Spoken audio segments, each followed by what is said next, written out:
Did you know that the world is continuing to emerge into larger and larger parts of ecosystems?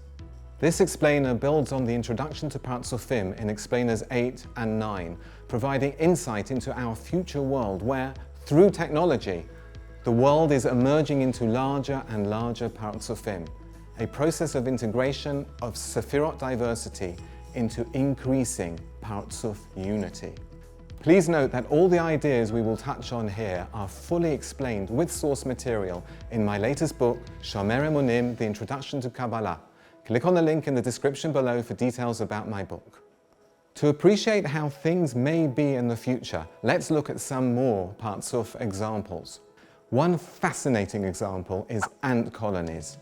Ants organize themselves into societies that successfully divide resources and efficiently distribute labor, forming self-organized groups that focus on different tasks.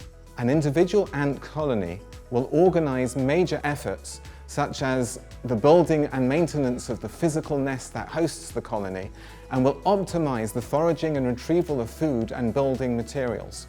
The remarkable thing about ant societies is that all this is done without any higher level decisions made by any managing individual ant or ant group. There is simply no central control, not even the queen ant, who is unaware of any task in the colony and focuses solely on her own role of laying eggs. Each individual ant literally acts independently. Most types of ants do not have any visual ability, do not have any means of intentional communication, and give no deliberate instructions to each other. When they randomly meet each other, they have simple interactions, generally using their antennae to touch and smell, which cause them to act, depending on the frequency of those random meetings. They also release chemicals that trigger various actions through their sense of smell. For example, after finding food, they will leave a chemical trail that triggers other ants from their colony to follow that trail to find food. No single ant has any awareness of the bigger process it is involved in. At the same time, perhaps the most amazing thing is that the survival of each individual ant is fully dependent on it being part of this bigger process that it cannot relate to. The collective intelligence of the ant colony is so significant that, for example, studies of the mechanisms inadvertently used by ants to optimize their search for food have been used to solve highly complex problems across various fields of study, including elaborate computing tasks such as internet search optimization and cancer research. The sophisticated intelligence of an ant colony specifically emerges in the larger parts of view of the colony itself. It emerges from the interaction of the collective of its component parts, the ants. Nevertheless, at the same time, no study of the sum of the parts of any individual ant or of its subcomponents or sub-subcomponents, the ant limbs and limb parts, can even vaguely predict the collective behavior.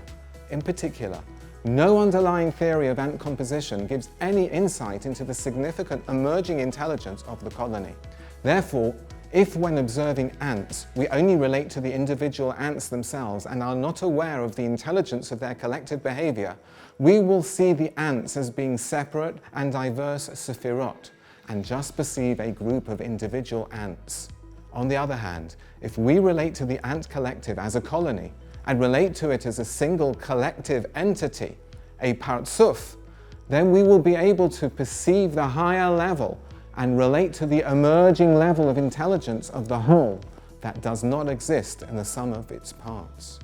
So, the ant colony is a swarm of ants, a superorganism, where there is an emergence of higher intelligence. There are many examples of such swarms in nature. Perhaps the most significant example is with the human brain. Essentially, every human brain is a mass of some 80+ billion independent neuron components that are physically connected and act as a swarm of neurons. There is no intrinsic intelligence in a single neuron, and no single neuron acts as a command center with central control.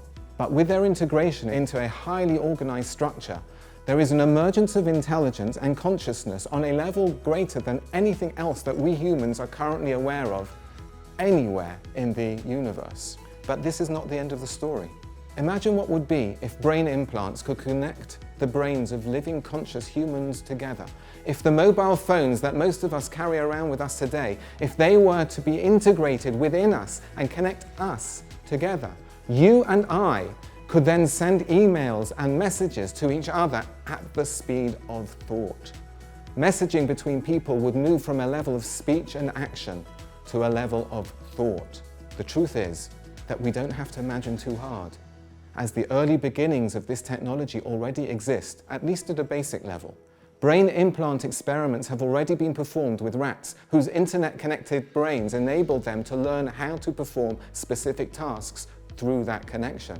Machine-brain interfaces have already been used to connect the brains of multiple monkeys together, through which they jointly learn to coordinate movement-based functionality of an avatar arm. Machine-brain interfaces already exist for humans, for example, enabling paraplegics to move around using brain-wired exoskeletons. It is therefore only a matter of time before human brains will be routinely connected together via the internet. It seems very realistic indeed to consider that in the future, connected human brains will be able to accelerate learning processes from the combined knowledge, experience, and skills of the collective of all human brains connected together. This would form a global human swarm of unprecedented intellectual ability that, like ant colonies, may eventually coalesce into an emerging, self-organized, super-intellectual superorganism. In addition to direct access to the combined knowledge and skills of the group of connected people, all internet data would literally become like instant recall memory for this group. Ultimately, it seems likely that all of humanity will be connected in this way. Skill learning will become increasingly fast. The whole nature of learning and the process of knowledge creation and analysis will dramatically change. In short, mankind will become a tight integration of all human diversity and knowledge. While it is near impossible to conceive what this larger Partsuf, this larger superorganism of mankind, will be able to intellectually achieve, know and do, it is nevertheless currently clear that such achievements would be mind-bogglingly profound. It is important to emphasize that while this may sound like science fiction, the technology to enable this already very much exists in an embryonic state, and contemporary scientific research is focused on figuring out how to circumvent existing perceived limitations and boundaries. It therefore seems possible that this level of Partsuf integration will indeed occur. It will take the relative Sefirot, the separation of individual humans, and integrate them together to form a unified diversity, a higher Partsuf, ultimately of the entirety of humanity, on a level that has never previously been known.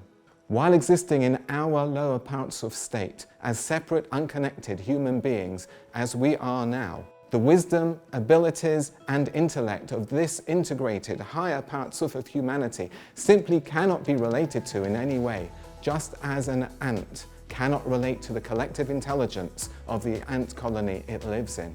However, we can at least clearly understand that this degree of integrated diversity will very possibly soon become an inevitable reality. With the exponential increase of technological development that the world is currently experiencing, that is now being called the beginning of the age of the digital transformation, we can already see the trend. Many already developed mature technologies are beginning to converge to form the Internet of Things, connecting more and more things in our surroundings around us, through which they become larger and larger Partsufim, with the emergence of intelligent homes and workplaces. We have cloud technologies that are enabling data access and control of potentially everything in our environment, from literally anywhere, connecting data into larger Partsufim. Then there is big data, enabling analysis to be performed on raw data, producing more insightful, meaningful, predictive, larger information Partsufim on a level previously unknown. With artificial intelligence and machine learning, computer programs are now being developed to self-learn and self-adapt their own programming, making more and more autonomous Partsuf entities. Then we have the pinnacle of all the above emerging technologies, augmented intelligence, which interfaces and integrates humans with the Internet of Things using the cloud, together with the insight of big data and leveraging artificial intelligence techniques, forming the larger superorganism of humankind, the larger human Parzuf. This will forever transform humankind beyond all current recognition into ever increasingly larger and more tightly integrated human Parzufim. Overall, especially when these areas are simultaneously integrated with each other, contemporary high-tech industry experts are accepting that even in the short term, there will be nothing less than exponential advancement in all these areas. They convincingly argue that it is simply beyond human imagination, including that of the greatest expert, to currently predict what our collective integrated future may look like.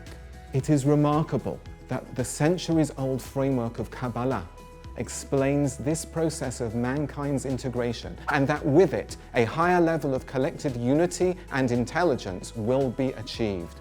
Ultimately, all diversity will become unity.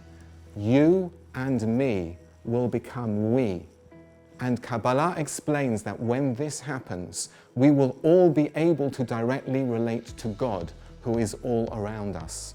It is also specifically with the concept of emerging unity, as explained by Kabbalah, that we can rationally understand precisely who and what the Messiah is. For more details and a proper context, together with a detailed explanation of all the ideas touched on in this explainer series, please see my book, Shomer Emunim, The Introduction to Kabbalah. Click on the link in the description below for more details. This brings us to the end of this explainer series. Thank you so much for your interest, and hope to see you again soon in our connected future. Thank you.